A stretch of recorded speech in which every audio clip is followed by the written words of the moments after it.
Hello সবাইকে, welcome back to my channel Shraboni art gallery. আমার বিড়াল পুটুসের জন্য কিছু ক্যাট ফুড অর্ডার করেছিলাম, চলো তোমাদেরকে দেখাই।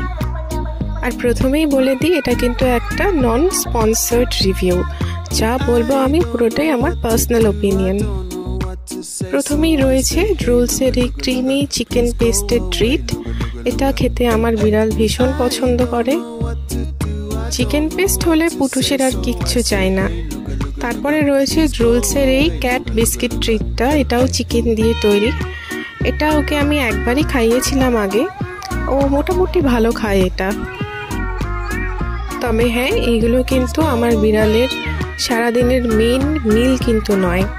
সারাদিন আমার বিড়াল এগুলো স্ন্যাক্স হিসেবে খায় বলতে পারো। আর এমনিতেও 3 বেলা ভাত আর মাছ সেদ্ধ, মাংস সেদ্ধ এগুলোই খায়।